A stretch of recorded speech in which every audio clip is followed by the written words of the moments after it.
बुर्का है जो आपका फेस कवर करता है, हिजाब क्या है जो आपका सिर्फ हेड स्कार्फ कहते हैं हिजाब को। इस मुद्दे को देखिए तो इसमें धर्म की भी बात आ जाती है, इसमें लड़कियों के राइट्स की, लड़कियों के फ्रीडम की भी बात आ जाती है, इसमें सरकार के रोल की भी बात आ जाती है। सरदार भी तो या सिख भी तो जब स्कूल में जाते हैं तो वो पगड़ी पहन कर जाते हैं, तो जब उनको अलाउ है तो हिजाब पहनकर जाना क्यों अलाउ नहीं है? वो भी तो हेड ही कवर करता है। फ्रांस ने, ऑस्ट्रिया ने, बेल्जियम ने बुर्का बैन कर रखा है। हमको लगा कि हमको हिजाब बैन कर देना चाहिए, हमने बहुत सारी बच्चियों से उनकी राइट ऑफ एजुकेशन छीन ली। मुझे बहुत बुरा लगता है कि आपने उनका कम से कम 1 साल ऑफ एजुकेशन उनसे छीन लिया है। किस चीज़ के लिए, वो आपको सोचना पड़ेगा। बहुत सारी लड़कियां हैं जो छोटी सी बिंदी पहन के आती हैं, ये सब क्या है?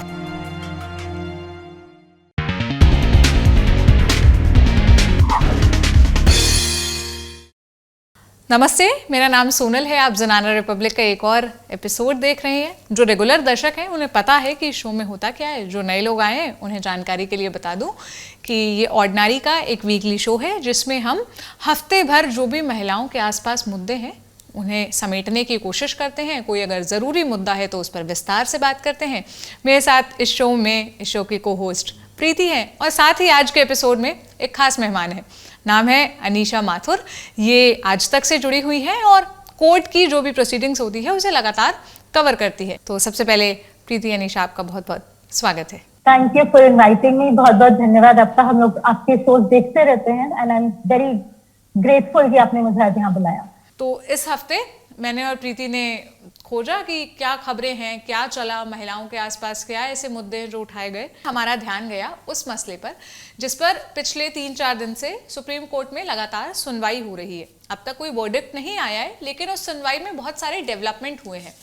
ये मसला कर्नाटक से शुरू हुआ था, जुड़ा हिजाब से है, और हिजाब बैन, जो कर्नाटक हिजाब बैन के नाम से ये मुद्दा या ये कीवर्ड लोगों के बीच में प्रचलित है। हम आज इसी पर विस्तार से बात करेंगे। सुप्रीम कोर्ट से क्या डेवलपमेंट्स आ रहे हैं ये बताने के लिए हमारे साथ अनीशा है, क्योंकि वो लगातार ये हियरिंग ये कवर कर रही हैं। तो अनीशा, सबसे पहले मैं आप ही के पास आऊंगी, आप ही से पूछूंगी कि क्या क्या सामने आया पिछले कुछ 3 हियरिंग्स में। अब जो मुद्दा सुप्रीम कोर्ट के सामने है वो भी इसी मामले पर है। तो हाईकोर्ट के फैसले के खिलाफ जो 24 मार्च पर फैसला था हाईकोर्ट का कि अगर यूनिफॉर्म प्रिस्क्राइब है तो आप यूनिफॉर्म के अलावा कोई भी रिलीजियस आइडेंटिफिकेशन वाली चीज नहीं पहनकर आ सकते, उसके खिलाफ अब सुप्रीम कोर्ट में याचिका है।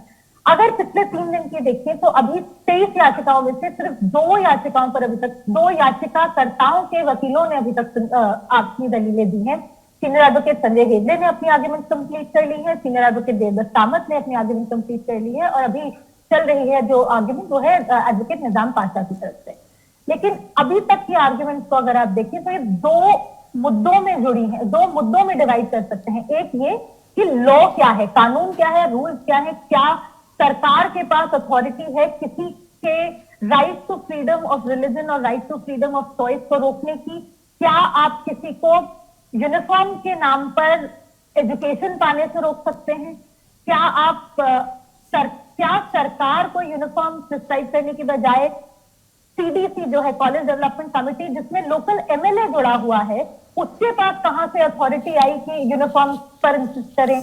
और चौथी बात ये कि क्या आप किसी महिला को ये कह सकते हैं कि यूनिफॉर्म के ऊपर आप एक कपड़ा नहीं पहन सकते, आप एक हेड स्कार्फ नहीं पहन सकते? दूसरा लेकिन लाइन ऑफ आर्ग्यूमेंट जो है, जो कि एडवोकेट कामत ने भी थोड़ा बहुत उसका जिक्र किया और अब एडवोकेट पाशा जो है वो इस आर्ग्यूमेंट को आगे बढ़ा रहे हैं, वो ये है कि अगर जब हिजाब एक इस्लाम का एसेंशियल हिस्सा है, कि इस्लाम कहता है कि हर औरत को हिजाब से या दुपट्टे से अपना सर ढकना जरूरी है, मॉडेस्टी मेंटेन करना जरूरी है, तो आप ये कैसे कह सकते हैं कि वो स्टूडेंट्स जो हैं, वो लड़कियां जो हैं, या तो अपना धर्म चुने या अपनी एजुकेशन चुने? सिर्फ 2 ऑप्शन है, या तो आप हिजाब पहनकर घर बैठे, स्कूल ना आए, या फिर आप स्कूल आए तो वो हिजाब उतार कर आए। और इस मुद्दे पर अगर आप देखें तो right of the person to choose their uniform और choose their clothing versus right of the religion to of a religious believer to do, कि वो क्या, उनका धर्म क्या कहता है उसमें वो क्या कर सकते हैं, वर्सेस राइट की स्टेट के पास, सरकार के पास, स्कूल के पास किस तरह और किस एक्सटेंट तक राइट है कि आपको प्रिस्क्राइब करें। लेकिन इस मुद्दे में बहुत सारे कमेंट्री हुई है, बहुत सारे टिप्पणियां हुई हैं, जिसकी वजह से हम ये भी देख रहे हैं कि मुद्दे से थोड़ा हट के काफी कमेंटबाजी हुई है, काफी रिलीजियस टिप्पणियां हुई हैं, औरतों के कपड़ों पर टिप्पणियां तक हुई हैं। और ये भी हुआ है कि अगर बाकी धर्मों के कुछ सिंबल पहना जा सकता है कि पटका पहन के सरदार आ सकते हैं, रुद्राक्ष पहन के या जनेऊ पहन के हिंदू बच्चे आ सकते हैं, तो मुस्लिम लड़कियों को ही हिजाब पहनने से रोका क्यों जा रहा है? तो बहुत सारे मुद्दे हैं इसमें जो सब कुछ इस वक्त सुप्रीम कोर्ट के सामने सुना जा रहा है। एक एक करके सारे पॉइंट्स पे आऊंगी अनीशा मैं, लेकिन इससे पहले मैं प्रीति के पास चलती हूँ। प्रीति ने जब ये मुद्दा कर्नाटक हाई कोर्ट में था और इस मुद्दे पर सबसे ज्यादा सड़कों पर भी प्रदर्शन हो रहे थे, तब प्रीति ने इसे लगातार कवर किया, अपने शो में कवर किया। प्रीति, आपके सामने जो दलीलें आई याचिकाकर्ता जो अभी हैं सुप्रीम कोर्ट में, जो हिजाब के पक्षधर हैं कि हम हिजाब पहनना चाहते हैं, उनके क्या पॉइंट्स थे? वो क्या कहना चाह रहे थे? बेसिकली बहुत सारी चीज़ें अनीशा ने खुद अंडरलाइन कर दी हैं सोनल, कि it's their constitutional right to practice their religion, if it is part of their religion then is one of their main points of views. उनका सबसे एक मेन मुद्दा एक यही है। पर अगर हम थोड़ा सा इसमें हट के बात करें तो अगर आप, क्योंकि वो कहते हैं ना कि हिजाब को हटाना चाहिए, हिजाब को हटाना चाहिए, और स्कूल में क्यों होना चाहिए, यहाँ पर अलाउड नहीं है, यहाँ पर अलाउड नहीं है, इंडिया में क्यों होना चाहिए। अगर आपको उस तरीके से देखें कि अगर आप बैन कर देते हो तो आप क्या कर रहे हो, क्योंकि जब ये बैन हो गया था उस कॉलेज में या जो इंटरमीडिएटरी स्कूल में जिसके बारे में बात हुई है, जब बैन हो गया था, बहुत सारी लड़कियां जो हिजाब पहन के स्कूल जाती थी उन्होंने स्कूल जाना बंद कर दिया।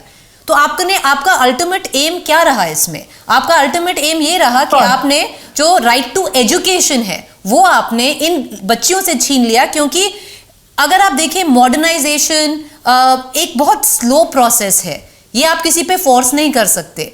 जैसे बहुत सारी अभी आप जैसे यूपी बिहार, हम बहुत सारे दर्शक हमसे जुड़ रहे होंगे, और इन जगहों में बहुत सारे जगह हैं जहां पर महिला अभी तक अपना सर ढकती हैं, घूंघट करती हैं और बाहर निकलती हैं। तो आपको उस नजरिए से भी देखना होगा कि आप किसी को बोल सकते हो कि भाई आज से तू घूंघट नहीं करेगी, ये बैंड है ये अलाउड नहीं है। कि आज से बहुत सारी लड़कियां हैं, मैंने, क्योंकि जब हम रिपोर्ट करते हैं ना तब ऐसी चीजें हमको दिखने को मिलती हैं सोनल। जैसे यूपी में इलेक्शन के टाइम में मैंने बहुत रिपोर्टिंग की। अगर आप कॉलेजेस में जाइए, बहुत सारी लड़कियां हैं, छोड़िए आप, मतलब बहुत सारी लड़कियां जो बुर्का पहन के आती हैं कॉलेज, अंदर ऑफ कोर्स क्लास में बुर्का नहीं, हिजाब के साथ जाती हैं, पर बहुत सारी लड़कियां हैं जो पूरा घूंघट करके आती हैं कॉलेज, क्योंकि उनके घर में ऐसी ही रीत है, उनके घर में ऐसा ही चला आ रहा है। हम क्वेश्चन नहीं करते हैं, क्योंकि फिर ये पूरा मुद्दा धर्म के ऊपर आ जाता है कि हम ऐसे क्यों कर सकते हैं। और हमने क्या किया, हमने उनकी राइट टू एजुकेशन ले ली, और हम क्या ये क्वेश्चन करते हैं कि आपने घूंघट क्यों कर रखा है? हम बोलेंगे किसी को कि जाकर कि हमें अच्छा नहीं लगता, मुझे नहीं अच्छा लगता कि कोई पर्दा करे, घूंघट करे, पर क्या आप बोल सकते हैं कि आज से बैंड है भाई, हरियाणा में, यूपी में कोई घूंघट नहीं करेगा, ये बैन है? आप ये चीजें नहीं कर सकते हैं। बहुत सारे और कंट्रीज हैं जिन्होंने बुर्का बैन कर रखा है, हिजाब नहीं, बुर्का बैन कर रखा है। फ्रांस ने, ऑस्ट्रिया ने, बेल्जियम ने बुर्का बैन कर रखा है। और बुर्का मुझे लगता है एक इम्पेडिमेंट भी है। अगर आप कोई एग्जाम दे रहे हैं, टेस्ट दे रहे हैं, आप बुर्का में नहीं दे सकते, आई एम सॉरी, ये बेसिक रूल्स हैं। पर हिजाब की जो ट्रैजेक्टरी है, एक तो हमको ये भी मतलब थोड़ा सा समझना चाहिए कि बुर्का और हिजाब में अंतर क्या है। बुर्का है जो आपका फेस कवर करता है, हिजाब क्या है जो आपका सिर्फ हेड स्कार्फ कहते हैं हिजाब को। तो ये अंतर भी समझना बहुत बहुत जरूरी है, क्योंकि बहुत लोगों को अंतर ही नहीं मालूम कि हिजाब और बुर्का में क्या अंतर है। प्रीति, इसका काउंटर आर्ग्यूमेंट ये दिया जाता है कि आप हिजाब पहनिए, आप अपने धर्म को प्रैक्टिस करिए, लेकिन स्कूल के अंदर मत करिए, जहाँ पर यूनिफॉर्म है, जहाँ पर एक रूल है कि आपको इसी तरह से आना है, वहाँ पर आप हिजाब पहनकर नहीं आ सकते। घूंघट की बात को लेकर ही एग्जाम्पल ये दिया जाता है कि कोई घूंघट लेकर स्कूल नहीं आता या घूंघट पहनकर स्कूल ड्रेस के ऊपर नहीं आता। अनीशा, यही बात कोर्ट में भी रखी गई थी ना, तो वहाँ से क्या आर्ग्यूमेंट सामने आया था इस मसले पर? देखिए, घूंघट की बात फिलहाल कोर्ट के सामने नहीं हुई है अभी तक, एंड आई वुड से बहुत अच्छी बात है कि ये इस तरह की आर्गुमेंट अभी तक उठी नहीं है। उठी जो है वो ये, जैसे अभी प्रीति ने कहा कि हिजाब और बुर्के में बहुत फर्क है, ये भी कहा गया कि ये तो आर्गुमेंट उठी है कि भाई अभी दुपट्टा जो है वो वैसे भी यूनिफॉर्म का हिस्सा है, तो अगर दुपट्टे के साथ एक सर भी ढक लिया तो क्या ऐसा क्या गड़बड़ हो गई कि आपको स्कूल एडमिनिस्ट्रेशन को इतनी प्रॉब्लम हो रही है? और ये ही सवाल जो है ये पेटिशनर्स की तरफ से जो वकील हैं वो पूछ रहे हैं। और ध्यान रखिएगा, पेटिशनर इस केस में सिर्फ कोई रिलीजियस ग्रुप नहीं है। जो विमेन स्टूडेंट्स हैं, जैसे प्रीति अभी बता रही थी, बहुत सारी विमेन स्टूडेंट्स हैं जिनकी पढ़ाई पर सीधा सीधा असर पड़ा है। कई लड़कियां हैं जिन्होंने वो कॉलेज छोड़कर जो जा पाई किसी और कॉलेज में जहां पर यूनिफॉर्म नहीं थी, जहां पर वो हिजाब पहन के जा सकती, वहां चली गई। कुछ लड़कियां हैं जिन्होंने स्कूल जाना ही, ये पीयू कॉलेज जाना ही छोड़ दिया। लेकिन चाहे वो अब कॉलेज जा रही हो या ना जा रही हो, 1 साल उन लड़कियों का पूरा बर्बाद हो चुका है। एग्जाम के वक्त ये मुद्दा उठा था। और ये काफी, अगर आप इसको सिर्फ हिजाब और कोर्ट की तरफ से बाहर आकर वैसे देखें तो फरवरी मार्च में जब ये मुद्दा उठा था तब ये डायरेक्ट रिक्वेस्ट की गई थी कि देखिए एग्जाम आ रहे हैं, लड़कियों के पूरे साल का सवाल है, जल्द से जल्द आप कोई डिसीजन लीजिए। और जब डिसीजन हुआ कि नहीं, आप नहीं पहन के जा सकते, जो कर्नाटक हाईकोर्ट का डिसीजन हुआ, तो कुछ लड़कियां हैं जो फिर एग्जाम नहीं दे पाई। तो 1 साल तो उन लड़कियों का बर्बाद हो ही गया है। जो जैसे प्रीति कह रही थी, उनकी एजुकेशन का रास्ता तो आपने काफी हद तक उस रास्ते में कांटे बो दिए हैं। जहां तक सुप्रीम कोर्ट की सुनवाई का सवाल है, सवाल ये बार बार पेटिशनर की तरफ से उठाया जा रहा है कि हम ये नहीं कह रहे कि हम बुर्का पहन के आएंगे, हम ये भी नहीं कह रहे कि हम जिलबाब पहन के आएंगे। और ये आर्ग्यूमेंट इनफैक्ट अभी कल ही हुई है कि आपको ये समझना होगा कि सर ढकने में और बुर्का पहनने में और जिलबाब पहनने में बहुत फर्क है। एक ही आर्ग्यूमेंट ये, जैसे अभी कनाडा में, साउथ अफ्रीका में, यूएस में, फ्रांस में, ऑस्ट्रिया में और भी कई देशों में इस तरह से head covering and face covering को लेकर मुद्दे उठे हैं। यूनिफॉर्म एंड पब्लिक एक्सेस को लेकर मुद्दे उठे हैं।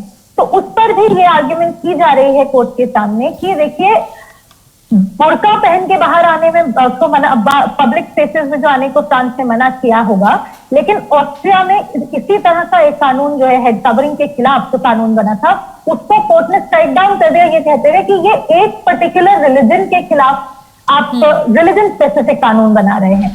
तो जैसा कि हम इस मुद्दे को देखें तो इसमें धर्म की भी बात आ जाती है, इसमें लड़कियों के राइट्स की, लड़कियों के फ्रीडम की भी बात आ जाती है, इसमें सरकार के रोल की भी बात आ जाती है कि जैसे एक आर्ग्यूमेंट हुई कि रुद्राक्ष या जनेऊ पहन के कोई जा रहा है, पट्टा पहन के सरदार जा रहे हैं, तो उसमें हिजाब से ही प्रॉब्लम क्यों? तो इसका जवाब ऑफकोर्स सुप्रीम कोर्ट के सामने, अब सरकार की जब आर्ग्यूमेंट अगले हफ्ते में किसी वक्त शुरू होगी तब दिया जाएगा कि सरकार को एक्सप्लेन करना होगा कि प्रॉब्लम आखिर थी क्या।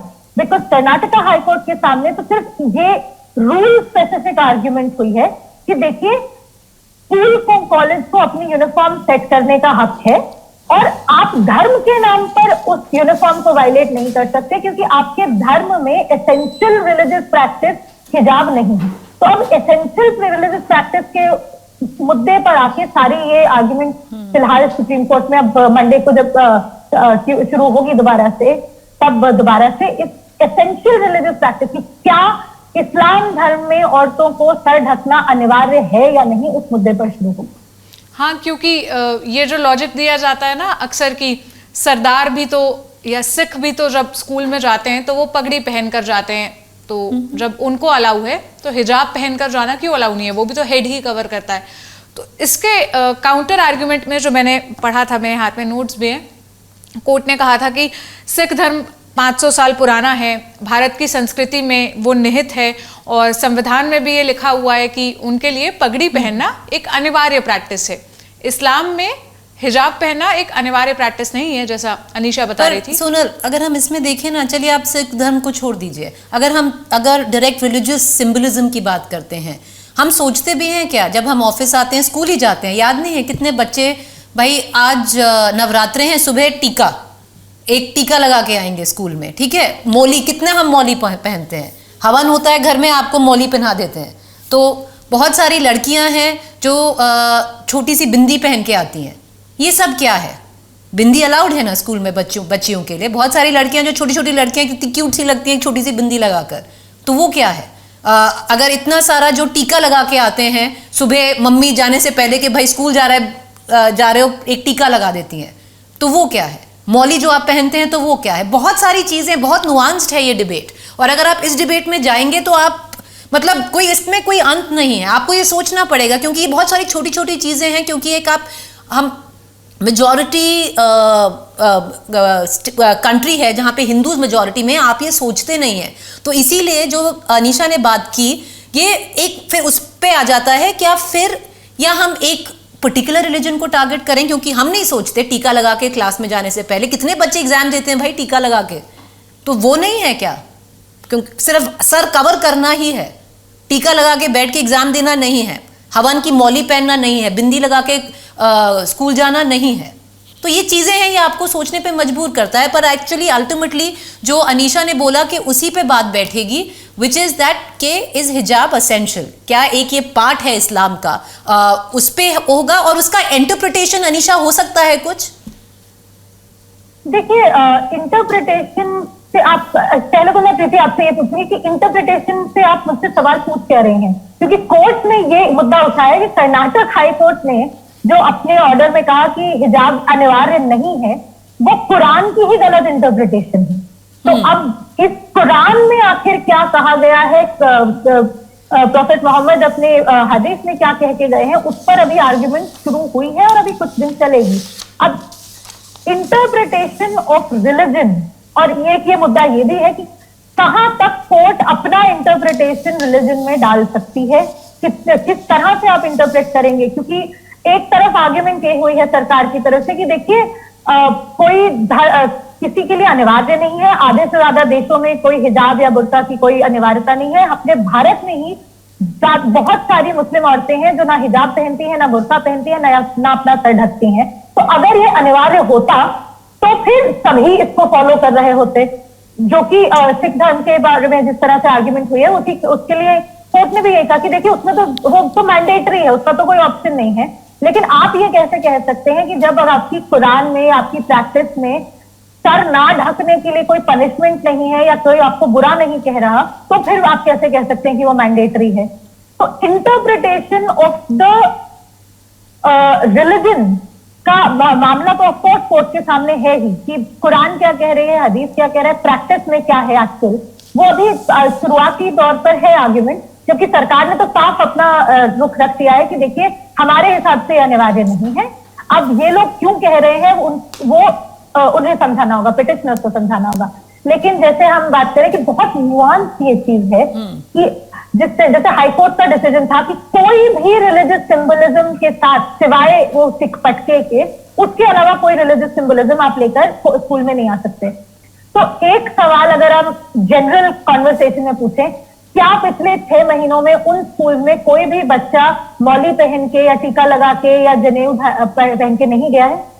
एक चीज कोर्ट ने ये भी कही कि देखिए, अगर रुद्राक्ष किसी ने पहना है या जनेऊ किसी ने पहना है, वो कपड़ों के नीचे होता है, वो यूनिफॉर्म के नीचे ढक जाता है, उससे पता भी नहीं चलता कि कुछ ऐसा रखा हुआ है किसी ने अपने पास।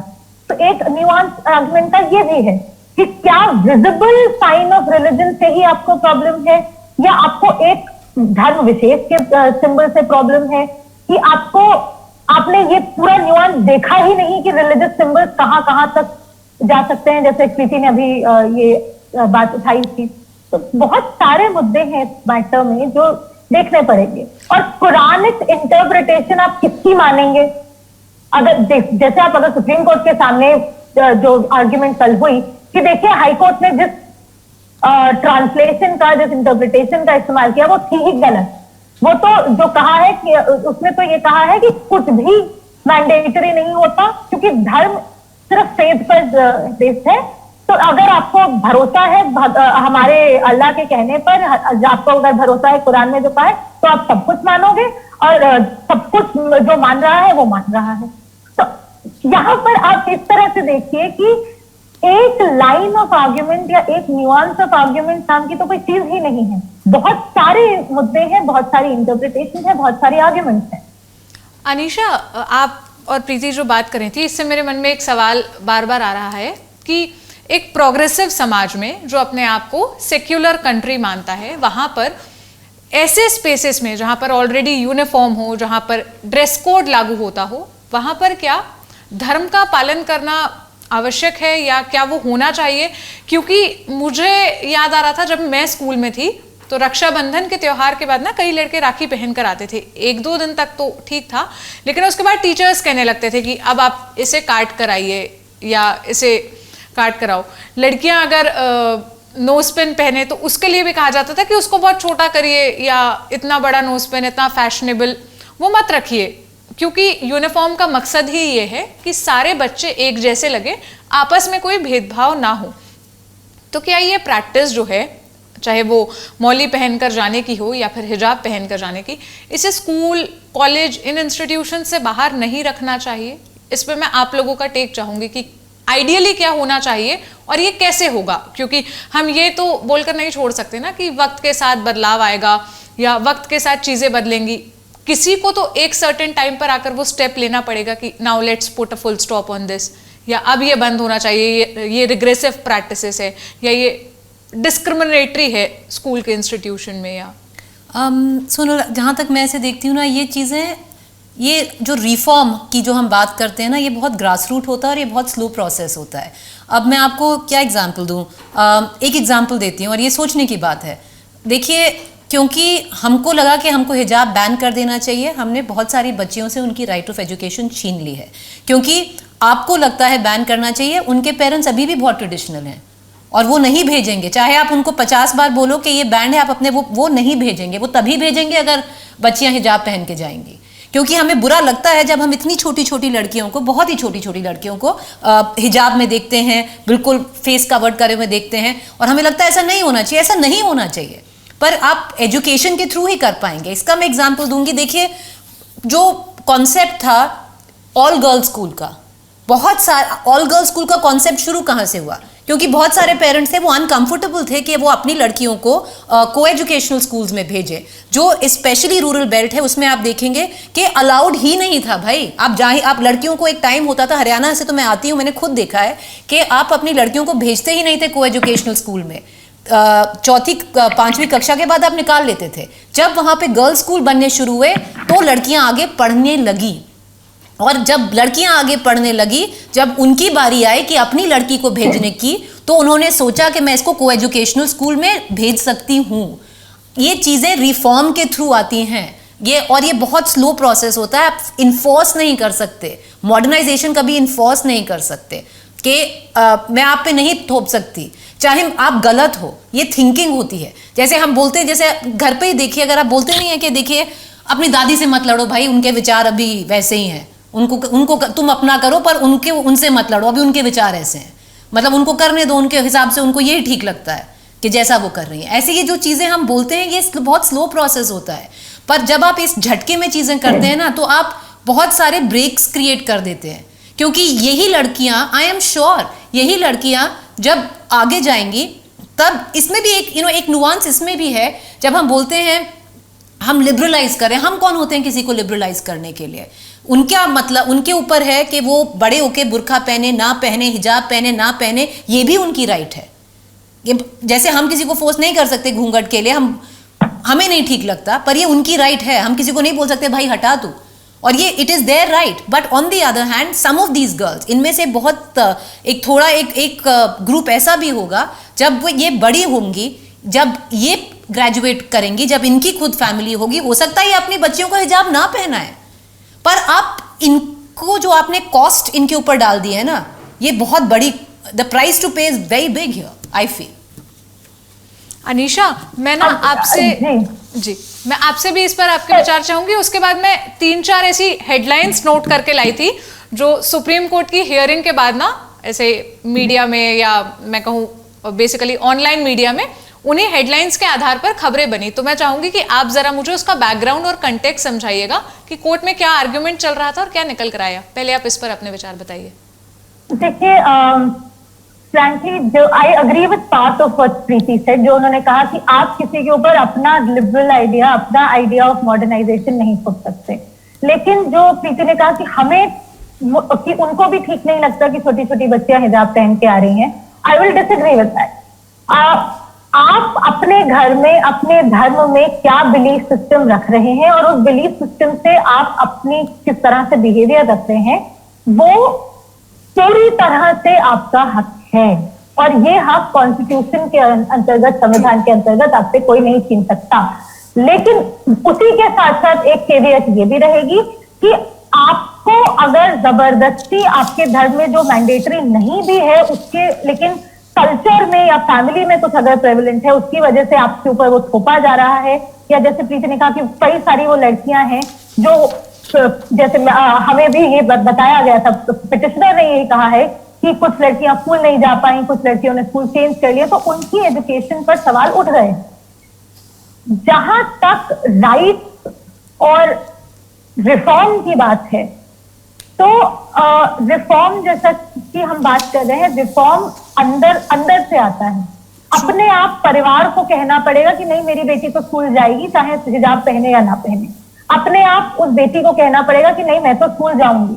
लेकिन दूसरा एस्पेक्ट भी है इसका, उस टीचर को या उस प्रिंसिपल को उस लड़की के सर ढके होने से प्रॉब्लम क्या है भाई? उस स्कूल के पेरेंट्स को या उस कम्युनिटी के लोगों को, कोई लड़की अगर सर ढककर कॉलेज में आ भी रही है, आपका क्या जा रहा है? ये बता, ये भी एक न्यूआंस है जो सोचने की जरूरत है। अगर हम ये कहें कि नहीं, मेरा रिफॉर्म तुम्हारा रिफॉर्म दकियानूसी, तो ये भी तो ठीक बात नहीं है ना। अनीशा, काउंटर आर्ग्यूमेंट ये दिया जाता है कि हिजाब या जो भी हेडस्कार्फ है वो एक एक्स्ट्रा एलिमेंट है, ये जो डिसिप्लिन है, स्कूल ड्रेस का डिसिप्लिन है, उसे तोड़ता है। आप ऐसे ही कुछ भी पहनकर, कल को कोई जो काउंटर आर्ग्यूमेंट दे जाता है वो ये आता है कि कल को कोई भगवा वस्त्र पहनकर ऊपर से आया कहे कि ये मेरे बिलीफ का पार्ट है, तब आप क्या कहेंगे? देखिए, as I said, nuance of argument निकालना पड़ेगा आपको इसमें। ये I am going to clarify this.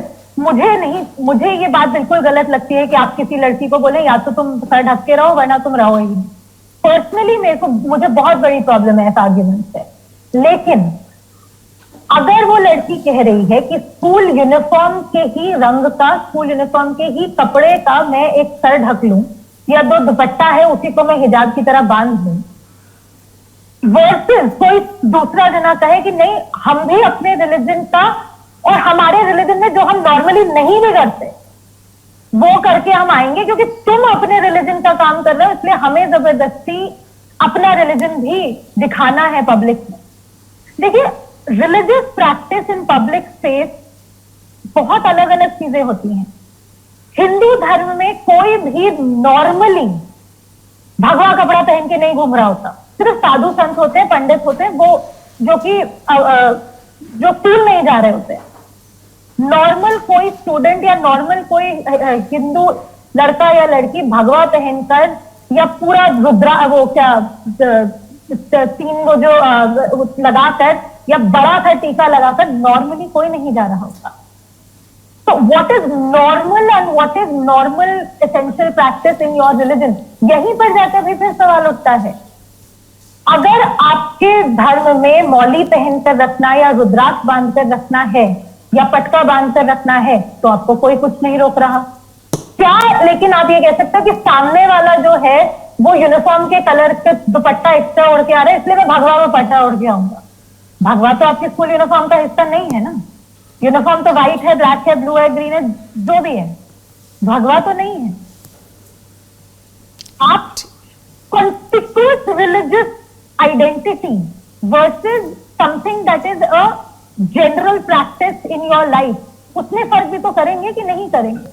पर ये जो मैंने कहा, ये लीगल आर्ग्यूमेंट नहीं है, ये लॉजिकल आर्ग्यूमेंट है, और इसका फ्रैंकली सुप्रीम कोर्ट की हियरिंग में कोई असर पड़ेगा नहीं। जो आप जिस हेडलाइन की बात कर रही थी कि जो जज साहब ने पूछा कि कोई कुछ भी पहन के आने को कह दे कल को, तो आप क्या करेंगे, उस पर भी जवाब पिटिशनर्स की तरफ से भी यही आया कि देखिए, हम ये तो नहीं कहते, हम कह ही नहीं रहे कि हम यूनिफॉर्म पहनेंगे ही नहीं, हम ये भी नहीं कह रहे कि हम काला ही बुर्का पहन के आएंगे, हम तो ये भी नहीं कह रहे कि बुर्का ही पहन के आएंगे। और वही आर्ग्यूमेंट मैं लॉजिकली थोड़ा एक्सटेंड करके ये भी कह रही हूँ कि जो कोर्ट का एक हेडलाइन आप जो बात कर रही थी, अगर कल को तो कोई कहे कि मैं जीन्स पहन के जाऊं या मिनी या मिडी पहन के जाऊं, ये जज की तरफ से ये बात आई थी ना, ये जज की तरफ से आर्ग्यूमेंट आई थी, और इसका सोशल मीडिया पे बहुत इस बारे में चर्चा हुई है, क्योंकि क्या ये कहना कि यूनिफॉर्म के अलावा एक एक्स्ट्रा कपड़ा हम पहनना चाहते हैं, और ये कहना कि हमें यूनिफॉर्म ही मंजूर नहीं, हम तो भाई जीन्स पहन के या मिनी स्कर्ट पहन के जाएंगे, उसमें जमीन आसमान का फर्क है। तो आप लीगल न्यूआंस जब देखेंगे तो यू आर नॉट सेइंग कि यूनिफॉर्म शुड बी बैन और uniform should not be there, you are saying कि uniform plus one thing that is not taking away from the general color and cloth of the uniform itself. But again, I will say कि इसमें फिर वही बात आएगी कि कहां तक आपका राइट टू रिलीजन और स्टेट का राइट टू यूनिफॉर्म कहां पर जब क्लैश कर रहा है, तो कहां पर आप उसको जाके रोकेंगे, क्योंकि हर बच्ची हिजाब भी नहीं पहनती, हर मुस्लिम बच्ची भी हिजाब नहीं पहनती। क्या आप ये कर रहे हैं कि उन बच्चियों का राइट ऑफ चॉइस आप छीन रहे हैं? क्योंकि हो सकता है कि उसके माँ बाप उसको जबरदस्ती हिजाब पहनवा रहे हो और वो स्कूल में जाके हिजाब उतार के बहुत खुश हो, आपको क्या पता। लेकिन जब रूल बनता है, जब कानून बनता है, वो तो एक कानून बनता है ना, तो इस लीगल आर्ग्यूमेंट से तो आपको ये सब कुछ सोचना पड़ेगा। प्रीति, जब मैं ये आर्ग्यूमेंट देख रही थी तो पहले दिन एक आर्ग्यूमेंट आया जिसमें जस्टिस गुप्ता की तरफ से कहा गया, आर्टिकल 19 का जिक्र हुआ वहां पर कि आपका मौलिक अधिकार है कि आप क्या पहनना चाहते हैं, आप उस आधार पर पहन सकते हैं, राइट टू ड्रेस। तो उन्होंने जवाब देते हुए कहा कि राइट टू ड्रेस के साथ तो फिर राइट टू अनड्रेस भी आएगा, तो आप क्या वो भी मांगेंगे? फिर जो वकील थे उन्होंने कहा कि यहाँ पर कोई कपड़े उतारने की बात नहीं कह रहा, आप ये मतलब माय लॉर्ड आप ये वो तो इंडिविजुअल कोर्ट्स, इंडिविजुअल जजेस, वो तो I think Anisha knows that better, specially जो सेशंस कोर्ट फिर हाई कोर्ट, बहुत अजीब गरीब करे ऑब्जर्वेशंस हमने सुनी है। पर एक इसमें बात और है सोनल, एंड आई थिंक वो बहुत इंपॉर्टेंट मायने, मुझे बताइए अनीशा, कोर्ट में रखा जाएगा कि नहीं? क्योंकि ये जो सारी लड़कियां हैं ये अभी तक हिजाब ही पहन रही थी स्कूल में, ये ऐसे ही इतनी क्लास में नहीं पहुंची हैं कि ये बिना हिजाब के आती थी, और इस साल इन्होंने हिजाब पहना और हिजाब पे प्रॉब्लम हुई। अभी तक इन्होंने जितनी भी क्लासेस क्लियर की हैं ये सब पहले हिजाब में ही थी, हिजाब से ही इन्होंने अपनी स्कूलिंग करी है, हिजाब से ही ये इस लेवल तक आई हैं। तो क्या ये मैटर करेगा कि आपको सडनली क्या दिक्कत हो गई? अभी तक तो ये सारी बच्चियां जितनी भी क्लासेस से क्लियर हुई हैं ये तो अभी तक हिजाब ही में आ रही थी। जी बिल्कुल प्रीति, ये आर्ग्यूमेंट रखी गई है कि अब की ये नवंबर 2021 में ही जो सडनली एक प्रिंसिपल को, फिर दूसरे प्रिंसिपल को, फिर जो कॉलेज डेवलपमेंट कमेटी है और लोकल एमएलए है, एकदम से उनको क्या सडन प्रॉब्लम हुई है जो एकदम से सारे में यूनिफॉर्म की बात हो गई। और ये बात हाईकोर्ट के सामने भी रखी गई थी और सुप्रीम कोर्ट के सामने भी ये मुद्दा रखा गया है कि एकदम से इतनी इंसिस्टेंस किस बात की, जब पहन रही हैं तब यूनिफॉर्म के साथ साथ पहना जा रहा है। और देशों का और राज्यों का भी एग्जाम्पल दिया गया था, कर्नाटक हाईकोर्ट में भी, और यहाँ पर जब आगे आर्ग्यूमेंट होगी उसमें भी दिया जा रहा है कि सडनली ये चेंज क्यों है। तो ये एक आर्ग्यूमेंट कर्नाटक हाईकोर्ट में भी दी गई थी और यहाँ पर भी दी गई है कि क्या ये किसी पॉलिटिकल रीजनिंग की वजह से दिया जा रहा है, क्योंकि अब यहाँ पे आप लॉज, राइट्स और रिलीजन के साथ साथ पॉलिटिक्स भी इन्वॉल्व है कि जो एमएलए हैं लोकल जिन्होंने ये सारा मुद्दा छेड़ा वो एक पर्टिकुलर पॉलिटिकल पार्टी से ताल्लुक रखते हैं। तो क्या ये इसलिए हुआ क्योंकि कर्नाटक में इलेक्शन आने वाले थे और या आगे किसी इलेक्शन में इसका कोई असर पड़ेगा? तो ये भी मुद्दा जरूर छेड़ा गया है, लेकिन अब ये मुद्दा जो है अगर शायद लीगल तो है नहीं, ये तो पॉलिटिकल आर्ग्यूमेंट है कि भाई क्यों आपका सडनली इतना मूड चेंज हुआ कि जो लड़कियां अब तक आती रही हैं उनको भी प्रॉब्लम हुई। और प्रीति, आप ने भी ये देखा होगा, आप कर्नाटक में रिपोर्टिंग कर रही थी कि उन एक स्कूल से शुरू हुआ, फिर 6 स्कूल में ये मुद्दा गया, उसके बाद बहुत सारे ऐसे स्कूल थे कर्नाटक में जिन्होंने कहा कि नहीं, हम भी यूनिफॉर्म इम्प्लीमेंट कर रहे हैं। तो सडनली एक स्कूल और एक प्रिंसिपल और एक जो मुद्दा शुरू हुआ एक स्कूल और 2 स्टूडेंट्स के बीच के झगड़े से, और पूरा कर्नाटक उसमें फिर जलता हमें नजर आया। बिल्कुल सही कहा, बिल्कुल सही कहा, क्योंकि मुद्दा तो एक जगह से शुरू हुआ था ना, और जैसे जैसे मैंगलोर कहाँ नहीं है आगे जाकर पूरा कर्नाटक में फैल गया। तो ये सवाल पूछने का है, क्या ये एक पॉलिटिकली नैरेटिव में फीड इन कर रहा है? क्योंकि ये कहाँ से मुद्दा उठा, आज तक तो नहीं उठा है, हमें एकदम से प्रॉब्लम हो गई है कि ये लड़कियां हिजाब पहन के आ रही थी। तो ये सब आई थिंक कोर्ट कंसिडर करेगा, अब देखें कोर्ट क्या कहता है। अनीशा, दो ऐसी हेडलाइंस थी जिस पर मैं चाहूंगी कि आप बताइए कि कोर्ट में मतलब पूरे कंटेक्स्ट के साथ क्या बात हुई थी। एक तो हर जगह हर वेबसाइट पर कॉपी लगी है कि सिखों का पगड़ी पहनना भारतीय संस्कृति का हिस्सा है, हिजाब से इसकी तुलना मत करिए, सुप्रीम कोर्ट। ये दो कॉलन लगा के ऑलमोस्ट हर जगह, मतलब आप 3 कीवर्ड टाइप करेंगे आपको ये कॉपी मिलेगी। और दूसरी ये खबर चली कि हिजाब नहीं भगवा गमछा धार्मिक कट्टरता की निशानी है। ये शायद किसी वकील ने कोर्ट में सामने रखा था। क्या था इन दोनों बातों का कंटेक्स्ट, आप जरा बता पाए? जी देखिए, पहली जो हेडलाइन जो थी ये कि पगड़ी से, दोनों हेडलाइंस तो पगड़ी से आप उसको कंपेयर मत कीजिए। कल जो आर्ग्यूमेंट हुई, जो जिसके बारे में हम इतनी देर से डिस्कस कर रहे हैं, कि जब आप कहते हैं कि यूनिफॉर्म में कुछ अलाउड है या कुछ अलाउड नहीं है, तो तभी ये पैरिटी की आर्ग्यूमेंट की गई थी एडवोकेट देवदत्त कामत की तरफ से कि जब सिखों को पगड़ी जो पहननी है उसमें कॉन्स्टिट्यूशनल प्रोटेक्शन है। आप ध्यान रखिएगा, आप कोई भी लॉ उठा के देख लीजिए, पगड़ी पहनने पर किसी भी कानून में रोक नहीं है। ये जो यूनिफॉर्म लॉज है उसमें भी खासतौर से एग्जेम्पशन दिया गया है। एयरपोर्ट, अगर आप किसी एयरलाइन में जा रहे हैं तो एयरलाइन में जो आप क्या कैरी कर सकते हैं उसमें भी वो किरपान को एक्सेप्शन स्पेसिफिक दिया गया है। ड्रेस कोड लॉज में भी हर जगह आप आर्मी देखें, इवन हेलमेट में भी मैंने हेलमेट में भी स्पेसिफिक एग्जेम्पशन दिया गया है। लेकिन वो इसलिए क्योंकि जो चीज कोर्ट ने भी कल कही वही हम रिपीट कर रहे हैं, क्योंकि सिख धर्म में ये 5 क जो है, केस, कड़क और किरपान वगैरह, उसका स्पेसिफिक रूल है। और अगर आप वो नहीं पहन रहे हैं तो धर्म कह रहा है कि आप धर्म की खिलाफी कर रहे हैं वो, और ये धर्म के ही स्पेसिफिक रूल का हिस्सा है। और वहीं पे ये फिर दोबारा से एसेंशियलिटी ऑफ प्रैक्टिस के मुद्दे पर ही ये बात चल रही थी कि जब कोर्ट ने ये पूछा कि देखिए आप उससे हिजाब को कंपेयर मत कीजिए, क्योंकि आपके हिसाब से जो एसेंशियल प्रैक्टिसेस जिस तरह से नॉर्मली डिफाइंड है इस्लाम में, वो भी उससे भी बाय द वे काफी अम्यूजिंग आर्ग्यूमेंट हुई थी कि लॉयर की तरफ से कहा गया कि देखिए तौहीद, नमाज, रोजा, हज और ज़कात, ये 5 चीजें हैं। तो कोर्ट ने ये पूछा कि तो फिर जब ये ही मैंडेटरी नहीं है कि अगर कोई ज़कात नहीं दे रहा है या कोई नमाज 5 वक्त नहीं पढ़ रहा है तो क्या उसके खिलाफ कोई पनिशमेंट है? तो उसका जवाब हुआ कि नहीं। तो जब कोर्ट ने ये पूछा कि जब आपके यहाँ उस पर भी कोई पनिशमेंट नहीं है या उससे भी कोई ऐसा सख्त मैंडेट नहीं है कि अगर आपने ये नहीं किया तो आप धर्म की खिलाफी कर रहे हैं, तो हिजाब जब आपका एसेंशियल प्रैक्टिस का हिस्सा ही नहीं है और तो फिर आप हिजाब को इतना एसेंशियल क्यों मान रहे हैं? तो इस कॉन्टेक्स्ट में ये कमेंट आई थी कि आप सिखों के पटके को हिजाब से की तुलना मत कीजिए, क्योंकि वो अगर नहीं पहनता है तो उसको धर्म के ऊपर सवाल उठ जाता है। लेकिन अगर कोई मुस्लिम लड़की हिजाब नहीं पहन रही है तो उसमें आपके धर्म में कोई ना पनिशमेंट है, ना कोई स्ट्रिक्चर है, ना कोई कुछ कह रहा है।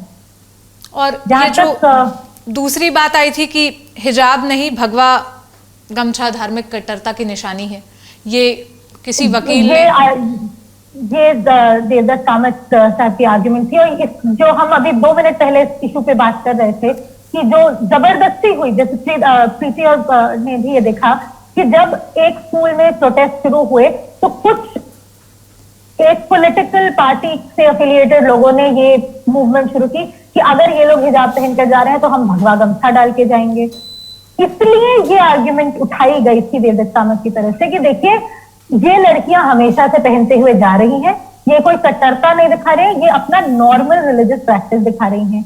लेकिन अगर कोई कहता है कि नहीं हम तो यूनिफॉर्म के ऊपर भगवा पहनेंगे, क्योंकि कभी ना किया जाता है, ना करने का कोई हमारे हिंदू धर्म में कोई रिक्वायरमेंट है, तो वो कट्टरता दिखाना है कि अगर आप अपना रिलीजन पब्लिक में दिखा रहे हैं तो हमें भी अपना जबरदस्ती रिलीजन दिखाना है, चाहे रिलीजन उसको माने या ना माने। भगवा पहन के घूमना कभी किसी हिंदू के लिए मैंडेटरी नहीं हुआ, लेकिन यहाँ पर ये practically as a protest movement किया गया कि लोग हम तो भाई भगवा पहनकर जाएंगे। तो इस कॉन्टेक्स्ट में ये आर्ग्यूमेंट उठी थी। प्रीति, अब मैं आपके पास आऊंगी, क्या क्लोजिंग कमेंट देना चाहेंगी आप? अभी तो वैसे इस मसले पर सुनवाई चल ही रही है, कोई डिसीजन आया नहीं है। जो भी अपडेट्स आएंगे वो हम आप तक पहुंचाते रहेंगे, लेकिन क्योंकि शो है, शो में तो क्लोजिंग कमेंट लेते हैं। देखिए, मैं इसमें क्योंकि जो लीगल एस्पेक्ट है वो तो बहुत ही डिफरेंट है, और वो एक्चुअली अनीशा ने काफ़ी अच्छे से एक्सप्लेन किया है, और जो कोर्ट का व्यू होगा वो कोर्ट का व्यू होगा। मैं अपना सिर्फ पर्सनल व्यू दे सकती हूँ इसमें। और सोनल, मेरा बस एक यही पर्सनल व्यू है कि आप रिफॉर्म इन्फोर्स नहीं कर सकते। Reforms can never be enforced. आप किसी को नहीं बता सकते कि आपको क्या पहनना चाहिए और क्या नहीं पहनना चाहिए, और आज से ये अलाउड नहीं है। और मुझे लगता है कि जो भी ये जो पूरा एक्सप्लोजन जैसे हमने देखा था, क्योंकि मुझे पता है टीवी पे एक हफ्ते तक कुछ नहीं चला था, सिर्फ यही चला था, एक स्कूल के बाद दूसरा स्कूल, तीसरा स्कूल, समझ ही नहीं आ रहा था कि हो क्या रहा है। तो मेरा बस ये है कि इसके बीच में जो अंग्रेजी में शब्द है कोलैटरल, जो पिस गया है ना, वो ये लड़कियां हैं जिनके एक बेसिक, क्योंकि ये स्कूल जा रही थी, आपने इस जो भी इसके साथ हुआ, चलिए आप पॉलिटिक्स मान लीजिए या जो भी मान लीजिए, जो भी हुआ, आपने उनका, मुझे बहुत बुरा लगता है कि आपने उनका कम से कम 1 साल ऑफ एजुकेशन उनसे छीन लिया है। किस चीज के लिए, वो आपको सोचना पड़ेगा। अनीशा, क्लोजिंग कमेंट के लिए आपके पास आऊंगी मैं कि कितने दिन में ये सुनवाई पूरी होने की उम्मीद है और कितने दिन चलेगी, हम क्या एक्सपेक्ट करें, और कौन से ऐसे बड़े जजेस हैं जो आगे जाकर पक्ष रखने वाले हैं कोर्ट में? देखिए, अभी 23 पिटिशन हैं कोर्ट में, जिनमें से जिनके अभी 3 वकील जो हैं उन्होंने अभी आर्ग्यूमेंट किया है। अभी पिक्चर अभी काफी बाकी है मेरे दोस्त, तो अभी चलेगा ये मामला काफी दिन। इश्यूज जो है वो, जैसे हम शुरुआत में भी डिस्कस कर रहे थे, मुद्दों के ऊपर आर्ग्यूमेंट हो रही है। एसेंशियल रिलीजियस प्रैक्टिस को लेकर, इक्वालिटी को लेकर, right to freedom of choice को लेकर, राइट टू एजुकेशन को लेकर, और राइट टू प्रैक्टिस रिलीजन को लेकर। तो अभी कई दिन आर्ग्यूमेंट चलनी है, अभी देखना होगा किस तरह से चलता है। But as part of my closing statement also, I will repeat what Preeti said, मुद्दा कुछ भी उठा हो, गड़बड़ इन लड़कियों की लाइफ के साथ ही हुई है, चाहे वो अपनी मर्जी से हिजाब पहन रही थी या माता पिता की जबरदस्ती से हिजाब पहन रही थी, बट 1 साल उनका बर्बाद हो गया है। तो सोचना ये भी होगा कि इसको आप किस तरह से आगे बढ़ाएंगे ताकि और किसी बच्चे की एजुकेशन पर क्या असर पड़े, वो भी कोर्ट को भी सोचना होगा। बहुत शुक्रिया अनीशा, इस चर्चा में हमारे साथ जुड़ने के लिए। बहुत शुक्रिया प्रीति, वक्त निकालने के लिए। प्रीति को मैं इसलिए शुक्रिया कह रही हूँ क्योंकि मैं रोज इन्हें देखती हूँ अपने शो में, ये इतना बिजी रहती हैं, लगातार ये एक शो से दूसरे शो की प्रिपरेशन कर रही होती हैं। बीच में मतलब मेरी मुलाकात इनसे जब कैंटीन में कुछ खाने आए तभी होती है, तो आप इतना वक्त निकालती हैं हर एपिसोड के लिए, उसके लिए थैंक यू। अरे थैंक यू क्यों बोल रहे हो आप सोनल, ये क्या बात हुई? क्योंकि मेरे लिए ये बहुत बड़ी अपॉर्चुनिटी है सोनल, क्योंकि मैंने बिगिनिंग में भी आपसे यही बात की थी कि ये मेरे लिए, मतलब एक तो बहुत सारी चीज़ें आप ऐसे बोल नहीं पाते हो जब आप टीवी पे होते हो, जब आप एक एंकर का रोल निभा रहे होते हो। एटलीस्ट मैं नहीं बोलना चाहती, अपना ओपिनियन नहीं देना चाहती, ये मुझे एक एवेन्यू देता है कि मैं अपना ओपिनियन, अपना पर्सपेक्टिव रख पाऊँ। और दूसरा, मुझे लगता है कि जो मुझे थोड़ी वीकनेस लगती है एक लैंग्वेज में, हिंदी में, मैंने इतना सीखा है आपसे और आपके साथ एंकर करते हुए इतने सारे एपिसोड्स में कि ये मतलब मेरे लिए बहुत बेनिफिशियल रहा है। अब ये थैंक यू और बाकी सारी फॉर्मेलिटी की बेला मैं यहाँ खत्म करती हूँ ताकि ये हम अपना पर्सनल जब बात करते हैं उसमें पूरा कर सकें। प्रीति, रिकमेंडेशन के सेगमेंट की तरफ बढ़ूँ उससे पहले एक खबर और है जिसकी बहुत चर्चा है, वो है जो क्वीन एलिजाबेथ की मौत हुई, उनके कार्यकाल को लेके पूरी दुनिया भर में लोग डिवाइडेड है। कोई कहता है मोनार्की ही थी, जिस तरह से उन्होंने रूल किया वो बहुत ज़्यादा डोमिनेटिंग था, बहुत अच्छा तो था नहीं। दूसरी तरफ लोग ये कह रहे हैं कि जितना लंबा उनका शासन था उतनी लोगों की उम्र नहीं होती है, अपने आप में अचीवमेंट है। तो नहीं, मुझे एक्चुअली मैं काफ़ी पढ़ रही थी उनकी the rain of Elizabeth II के बारे में, कि जो इनका पूरा कार्यकाल जो पूरा इनका रहा, मुझे एक चीज़ साफ सामने आई है, और वो है कि she was liked by all. लोग काफ़ी पसंद करते थे क्वीन एलिजाबेथ II को। अगर आप देखें, even as a queen and not as a king, जैसे उनका पूरा रेन हुआ है, उन्होंने बहुत अपनी फैमिली में छोड़िए, मतलब विंस्टन चर्चिल से लेकर लिज ट्रस तक उन्होंने मतलब प्राइम मिनिस्टर्स यूके के देखे हैं, उन्होंने फ्रॉम लर्निंग, मतलब कुछ भी नहीं था, अपनी ईमेल्स भेजना, व्हाट्सएप करना। अगर देखें कि क्या क्या उन्होंने अपने लाइफ में एज अ कोई भी इंडिविजुअल हो वैसा उन्होंने पर्सनली किया है। तो और जो उनके पास ना एक कनेक्ट मैंने देखा था, क्योंकि अगर आप जब भी देखिए, जब भी कोई बिग क्राइसिस होता था हमेशा उनको आगे कर देते थे। इवन जो एक रॉयल्टी के लिए भी बहुत डैमेजिंग रहा है वो है प्रिंसेस डायना की जो डेथ हुई थी, बहुत डैमेजिंग रहा था रॉयल्स के लिए। उसके बाद में उनको मतलब बहुत क्रिटिसाइज किया। और मेगन का जो नहीं प्रिंसेस डायना के, हाँ हैरी और मेगन का बाद में था, पर उस वक्त था कि रॉयल ने मतलब जो रॉयल्टी है उन्होंने जो फ्लैग है वो हाफ मास्ट पे क्यों नहीं प्रिंसेस क्यों नहीं किया। तो उसके बाद बहुत मतलब एंगर भी था, क्वीन को बहुत क्रिटिसाइज किया गया था, पर उन्होंने आकर फिर एक नेशनल एड्रेस दिया था और जैसे वो जोड़ दिया था इंग्लैंड को उस वक्त, मैंने ये बहुत नोटिस किया है कि she was the binding factor where the royals were concern, specially to the people. एक कनेक्शन था उनका, हमेशा ये देखने में आया है। आप देखते हैं जो उनके सन हैं अब किंग चार्ल्स हैं, king Charles the third if I am not wrong, उनका रेन कैसा जाता है 73। प्रिंस चार्ल्स अभी किंग चार्ल्स हो गए ना, ओके अब हाँ प्रिंस चार्ल्स जैसे वो होता है कि जैसे ही क्वीन की जो भी मोनार्क का वो हाँ उस इमीडिएट हो जाते हैं, कॉरोनेशन बाद में होगा, पर अब वो किंग चार्ल्स हैं। तो इंफॉर्मेशन ठीक है। तो अब अगले सेगमेंट की तरफ बढ़ती हूँ जो है रिकमेंडेशन सुझावों का, जिसमें हम लेते हैं ढेर सारे सुझाव प्रीति से। देखिए मेरा एक ही सुझाव है इस हफ्ते, नेटफ्लिक्स पे एक सीरीज अभी ड्रॉप हुई है, ऑलरेडी इंडिया में नंबर 1 या नंबर 2 पे ट्रेंड कर रही है, पर वो आप ज़रूर देखिए, वो है इंडियन प्रेडिटर। वो इंडिया टुडे, चलिए मैं बोल दूंगी हमारे लिए थोड़ा सा एक प्लग है, पर देखिएगा ज़रूर क्योंकि बेहतरीन सीरीज़ है। मैं जानती हूँ मेरे साथ ही बैठती हैं जो लोग जिन्होंने ये बनाया है, और इंडिया टुडे का ये एक मान लीजिए ओरिजिनल कंटेंट में पहला कदम है। इंडियन प्रेडिटर एक क्राइम सीरीज़ है, ट्रू क्राइम है, एक ट्रू क्राइम सीरीज अगर आपको इंटरेस्ट करता है तो आप ये ज़रूर देखिए। मेरी तरफ से 2-3 रिकमेंडेशंस हैं, क्योंकि अभी क्वीन एलिजाबेथ 2 का नाम सामने आया है, इस खबर की वजह से ज़्यादा चर्चा में है। तो नेटफ्लिक्स पे ये सीरीज़ है क्राउन, समझने के लिए उससे बेहतर कुछ नहीं है। देखिए हाउस ऑफ कार्ड्स भी देख सकते हैं, ये मेरी सबसे फेवरेट सीरीज़ में से एक है। और तीसरा है जो हॉटस्टार पर है, मनोज वाजपेयी की एक सीरीज आई है कोहिनूर पर। सीरीज नहीं है, डॉक्यूमेंट्री है बेसिकली, और वो पार्ट्स में है। तो अभी 2 पार्ट तो अब तक रिलीज हो गया है, जिसमें कोहिनूर की पूरी जर्नी बताई है, साथ ही उसमें किस्सा भी है क्वीन का, और कोहिनूर जो माना जाता है कि इंडिया में जिस राजा, आखिरी राजा का था रंजीत का, उनके बीच के कॉन्वर्सेशन, क्वीन ने क्या सही किया क्या गलत किया, वो जो पूरी कंट्रोवर्सी आपको वो जानने को मिलेगी। तो बहुत इंटरेस्टिंग है वो पूरी जो डॉक्यूमेंट्री है कोहिनूर पर, क्या जर्नी रही कोहिनूर की भी। और हम जो देखते हैं ना सबसे बड़ा हीरा, सबसे बड़ा ये, उसको लेकर क्या क्या ऑब्सेशन था, जब जब जिस भी रूलर के पास रहा तब उसकी लाइफ में क्या हुआ, बहुत इंटरेस्टिंग है। तो बढ़िया डॉक्यूमेंट्री है, देख सकते हैं आप। तो इतना ही हमारी तरफ से, अब मुलाकात होगी अगले हफ्ते एक नए एपिसोड के साथ। आप जो भी सोचते हैं प्लीज़ हमें अपने सुझाव, अपनी राय कमेंट में बताइएगा, हम पढ़ते हैं, जवाब देने की कोशिश करते हैं। अब मुलाकात होगी अगले हफ्ते। शुक्रिया।